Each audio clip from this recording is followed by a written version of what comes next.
This month's giveaway, the March giveaway, is Dirt 3, the awesome racing game on Steam. So if you want to enter, make sure to subscribe to the channel, smash that like button, and click the link in the description below.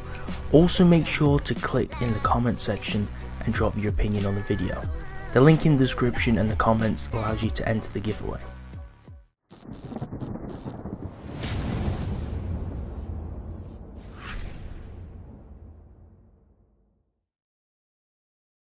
What's up guys, welcome back to the channel. My name is Dean, aka the Blue Crusader, and today we're going to dive into a brand new guide on an Apex Legend character. We're going to be doing a guide on Wraith today because I've been maining her for quite a few weeks now, so I feel like I kind of know her kit enough to explain to beginners how to actually play her. So Wraith is the most rewarding character to play. You see a lot of the top players and streamers play her.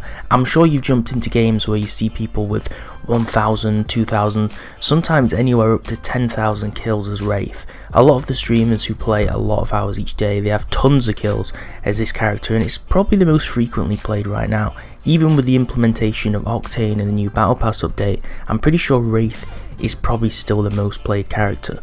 Now, Wraith is extremely hard to master, especially if you're not good at the character. It's going to take a lot of hours to actually master the kit and use it in a good way, because it has a complicated kit as a character and the skill set is extremely risky. So we're just going to dive into the character Wraith, what she can do, what her abilities are, and just using strategy to play as her. So you have three different abilities. So first we have the passive. So the passive is obviously something which automatically is activated. A passive ability is not something which you activate yourself. So what the passive is basically it lets you know if you're being watched. It lets you know if you're in enemy's range. It lets you know if an enemy is actually physically watching you through a scope or targeting you, and you can actually press the key H to actually notify your team that you're being watched or targeted. This has a little bit of a delay between the time that the enemy is targeting you and between the time that you get notified, but it's actually really useful. Now the Q is called Into the Void and it grants speed boost, invulnerability, but along with this invulnerability that you get, the enemies can actually see your trail, so it gives limited vision whilst you're actually inside it. When you go inside the void, you have very limited vision, and it also shows shadows or silhouettes of enemy players or enemies, but these are obviously fake. These aren't the real positions. This is just to kind of throw you off guard and confuse you, because if you could actually have full vision within the void, it'd make the spell or ability extremely overpowered. So the Q is extremely powerful, but it really needs to be done right and activated in the right situation, because although it does have a low cooldown, you need to use it in the specific situation where it's useful, because a few seconds in a fight could literally mean your death. The ultimate ability, which is the Z in game, is the Dimensional Rift. So the Dimensional Rift creates a two-way portal, which is also yet again another powerful ability, but not only can teammates and downed players use it, which makes it useful if you need to revive teammates, but enemies can use it also. So because of this can cause more harm than intended if you activate it in a bad location or in a bad way.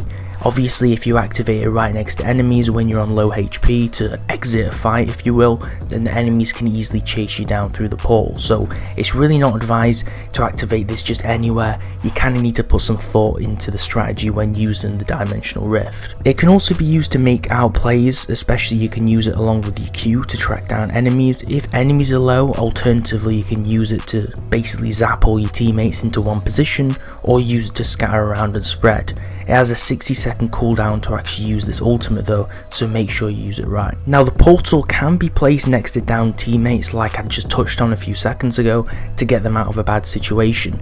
If your teammates are downed and hiding behind a rock, maybe you're getting pushed, you can easily put the entrance portal next to your teammates that are downed and then run quickly by combining your Q, which is Into the Void, to run faster and make the exit to safety. So basically your downed teammates can quickly go through the portal and you can revive them. Like I said, if the enemies are too close, they can easily go through the portal and still kill you though, so you need to kind of put some thought into doing this if you use it for this specific strategy. The Q is basically perfect though with the portal, like I mentioned, to actually use to quickly push behind an enemy, because if you want to split your team and scatter them in the fight, some of your team can go through the portal, or just you can go through your portal, and then the other part of your team can kind of take the other side, so you can quickly push behind an enemy and split and basically sandwich them them and surround them. Covering the passive, which we mentioned before, you want to turn on subtitles. Now you don't need to, but if you're having trouble hearing Wraith saying when people actually are spotting you or you're in the vision, if you turn on subtitles,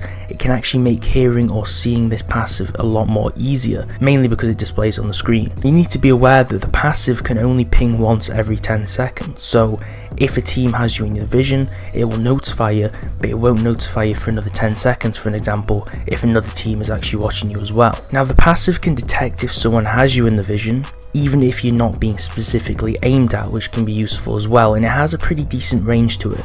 It can detect caustic traps easily, which is also great as well, because if you accidentally go into a bunch of those things, you're going to lose a lot of health.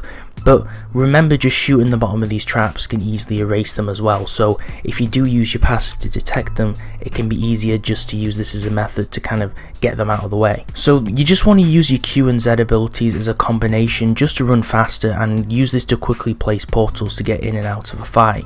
Now, Into the Void, which is the Q, means that you also receive no damage, so it can be useful to go in and out of the zone, and it has a quick recharge. So for an example, if you're inside the zone and you're losing health, you can use your Q intermediately in intervals to actually reduce the amount of damage which the zone's going to give you, because whilst you're inside the void, you're going to take 0 damage even to the zone. This adds so much potential onto the Q when you're in fights. For an example, the Into the Void Q means you can also receive no damage on other abilities such as Bangalore's airstrike bombs, which is probably the best defensive use of the Q in the whole game.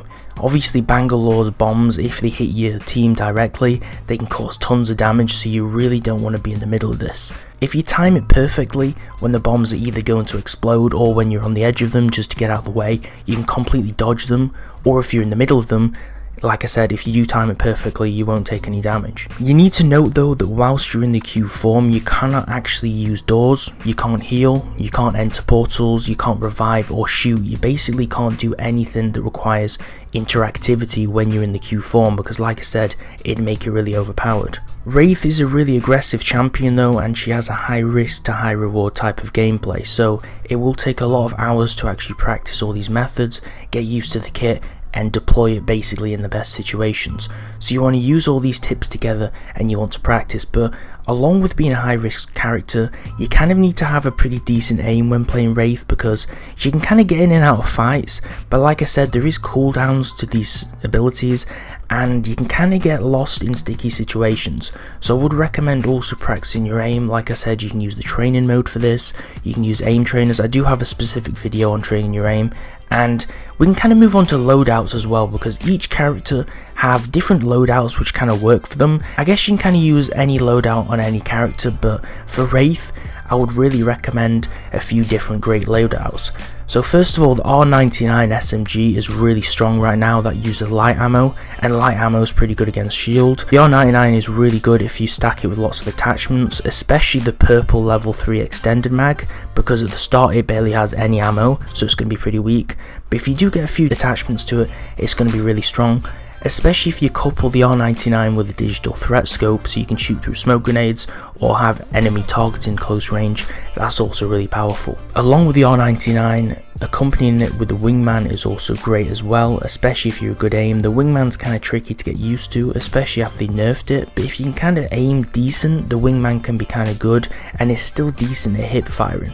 But if you're not so good with the wingman, I'd recommend switching the wingman for a shotgun. So it can be any kind. I would recommend the Peacekeeper because it's great, but if you're not perfect at your accuracy or you miss your second shot, for example, the Auto EVA 8 shotgun is probably the best, and I use this a lot just because you can kind of compensate for the missed shots because it's semi-automatic, and it has a pretty high fire rate if you couple it with a shotgun bolt. Next up is team composition when you're playing Wraith. So it's best to play with friends, obviously, in any situation because they can communicate. Now if you are playing aggressive, this is going to mean that you're going to lose a lot of health in fights depending on which situations that you take part in and which choices you make. So I'd recommend for any team composition using Lifeline. She's always a great pick for the heal because the Q can basically heal your whole team, the heal drone, and after winning that risky trade, it's likely the whole team's going to be low, so taking a lifeline can be really useful. Gibraltar's also great for defensive plays. You can portal from within the shield as well, so you can use the shield to kind of mask around your team to defend yourself for a few seconds,